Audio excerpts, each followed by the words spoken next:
Selamat berjumpa kembali, Bapak Ibu Saudari-saudara. Selamat berakhir pekan bersama keluarga dan sahabat Anda sekalian.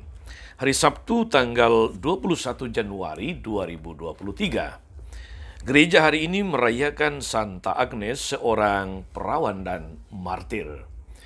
Saudara Magus CSSN mengajak saudari-saudara hari ini mendengar dan merenungkan kutipan Injil Markus bab 3 ayat 20 sampai 21 tentang Yesus orang gila dari Nazaret.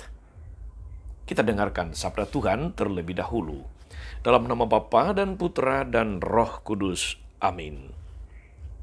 Sekali peristiwa Yesus bersama murid-muridnya ke sebuah rumah. Maka datanglah orang banyak berkerumun pula, sehingga makan pun mereka tidak dapat. Waktu kaum keluarganya mendengar hal itu, mereka datang hendak mengambil dia, sebab kata mereka, ia tidak waras lagi. Demikianlah sabda Tuhan. Bapak Ibu Saudari-saudara, umat beriman terkasih dalam Tuhan kita Yesus Kristus. Kita mendengar tentang situasi Yesus dan bagaimana keluarga memahami, menilai Yesus sebagai orang yang kata mereka tidak waras lagi.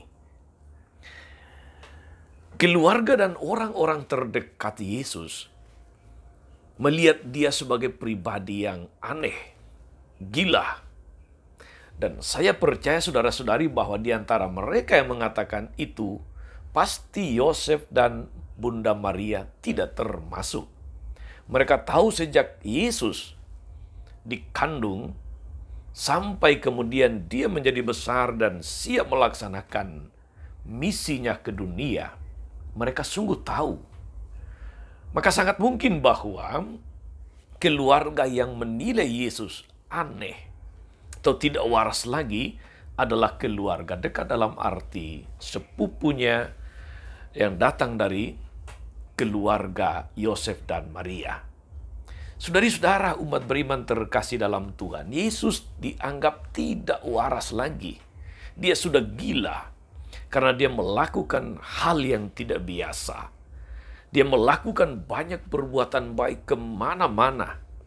Dia berani bersoal jawab, berani melawan kebiasaan-kebiasaan yang baginya tidak masuk akal. Kebiasaan-kebiasaan yang menindas, kebiasaan-kebiasaan yang membuat banyak orang hidup di dalam kuk, memikul banyak beban karena entah tradisi, entah macam-macam tuntutan dari ahli Taurat dan orang-orang Farisi.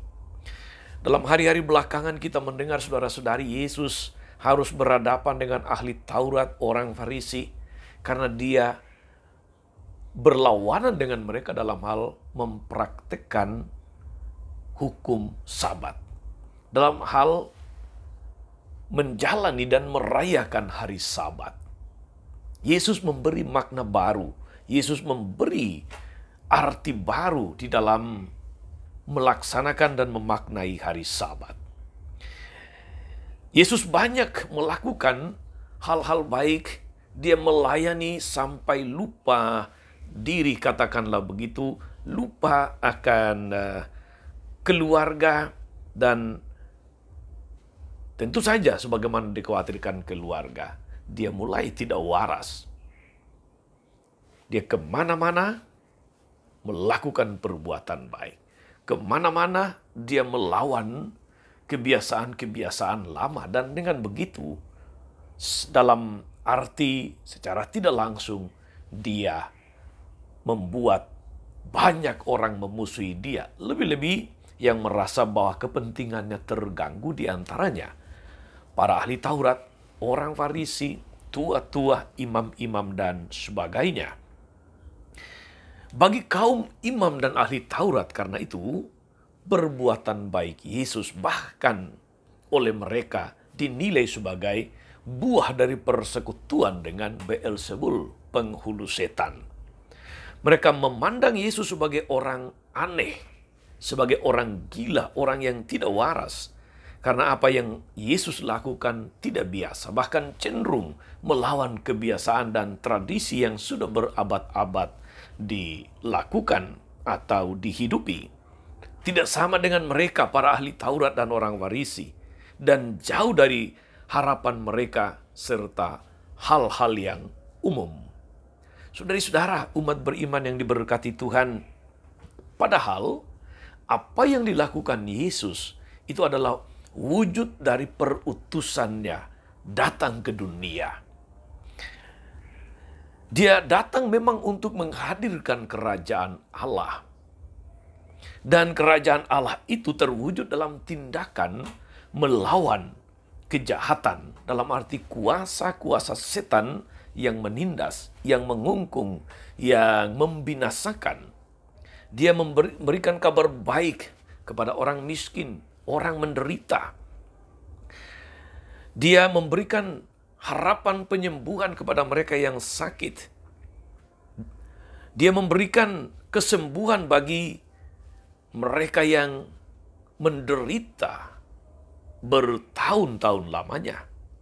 Dia memberikan kelegaan kepada mereka yang berbeban berat, pembebasan kepada mereka yang tertindas. Pertanyaannya lalu, mengapa orang Yahudi kemudian marah dan tidak menyukai Yesus? Mengapa mereka menganggap Yesus sebagai musuh bersama? Tentu saja saudara-saudari, mereka takut karena kehadiran Yesus yang menarik banyak orang, kehadirannya yang sungguh berdaya pikat akan membuat mereka kehilangan pengikut. Bukan hanya itu, bukan hanya bahwa mereka kehilangan pengikut, followers, otoritas mereka menjadi sungguh ada di dalam tantangan. Sebab dalam hidup religius bangsa Israel, orang Farisi ahli Taurat sungguh memegang peran dalam artian berkaitan dengan pelaksanaan hukum Taurat. Dan kehadiran Yesus mengganggu zona nyaman mereka, mengganggu juga kepentingan-kepentingan mereka. Saudara-saudara, umat beriman terkasih, dan karena itulah mungkin memang layak kalau Yesus disebut sebagai orang gila atau orang yang tidak waras lagi dalam pandangan mereka yang terganggu kepentingannya. Seorang ibu pernah curhat, dia seorang yang rajin mendengarkan renungan harian Katolik Mutiara Pagi ini. Dan dia sering mendengarkan di tempat kerjanya, di kantor. Di mana di kantor itu tentu banyak teman-temannya yang ikut bekerja, rekan-rekannya, dan tidak selalu seiman, dan tidak selalu satu gereja. Ada yang merasa terganggu, ngapain mendengarkan renungan tiap hari? Ngapain mendengarkan renungan di tempat kerja? Saudara-saudara, apa yang bisa kita simpulkan atau yang bisa Anda simpulkan dari sharing seorang ibu ini? Orang merasa terganggu bahkan untuk hanya mendengarkan renungan harian. Padahal mendengarkan renungan harian itu tidak rugi, justru bagus.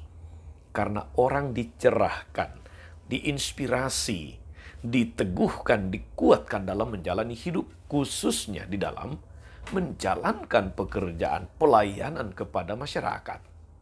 Tapi begitulah saudara-saudari, perbuatan baik yang Anda lakukan bisa dinilai jelek, dinilai negatif oleh orang-orang yang memang tidak menyukai Anda. Atau oleh orang-orang yang merasa seakan-akan terganggu. Saudari-saudara, umat beriman terkasih dalam Tuhan menjadi berbeda dalam tanda kutip, saudari-saudara. Bahkan melawan arus untuk memberikan harapan demi kesembuhan banyak orang, demi kebaikan bagi banyak orang. Kadang memang tidak gampang dimengerti, kadang memang tidak mudah diterima. Kadang orang bisa menganggap kita sebagai orang gila, orang yang tidak waras dan sebagainya. Lebih-lebih oleh mereka yang sekali lagi terganggu urusannya, terganggu kepentingannya. Akan tetapi saudara-saudari, itulah yang mesti dilakukan oleh orang-orang pengikut Kristus sebagai jawaban, sebagai tanggapan kepada Yesus yang memanggil kita untuk mengikuti Dia, yang mengutus kita untuk pergi, untuk berbuat baik kepada semakin banyak orang. Saudara-saudari, ketika Anda melakukan hal baik dan orang merasa terganggu, percayalah, Anda berada di jalan yang benar. Tetapi kalau ketika Anda melakukan sesuatu yang jahat dan orang terganggu, Anda mesti sadar bahwa Anda berada di jalan yang salah. Teruslah berbuat baik, saudara-saudari. Jangan gampang menyerah. Jangan gampang putus asa. Tetap semangat dan lakukan yang terbaik bagi Tuhan dan sesama. Tuhan Yesus memberkati. Amin. Tuhan Yesus Kristus, kami bersyukur atas firman-Mu hari ini yang sungguh meneguhkan kami, menginspirasi, menguatkan kami, memberikan kami pencerahan dalam menjalani hidup kami di tengah dunia. Hidup di mana sabda-Mu, kehadiran-Mu, kehadiran kami sebagai pengikut-Mu tidak selalu ramah diterima, tidak selalu gampang dimengerti oleh orang-orang di sekitar kami, lebih-lebih mereka yang merasa terganggu kepentingannya. Kuatkan kami agar terus berjalan di jalan yang telah Engkau tunjukkan, agar kami terus bersemangat melakukan hal-hal baik kepada siapapun, dan biarlah kami di dalam segala kesaksian hidup yang baik, nama-Mu semakin dipermuliakan. Terpujilah Engkau Tuhan sepanjang segala masa. Amin. Saudari-saudara sekalian, berkat Allah turun atas saudari-saudara, atas mereka yang kita doakan atau kita janjikan doa, mereka yang sakit dan menderita, segala rencana, karya dan pelayanan sepanjang hari ini, Bapa dan Putra dan Roh Kudus. Amin. Tetap sehat dan tetaplah menjadi berkat. Jangan lupa like, subscribe, nyalakan lonceng notifikasinya. Salam 52, Tuhan memberkati.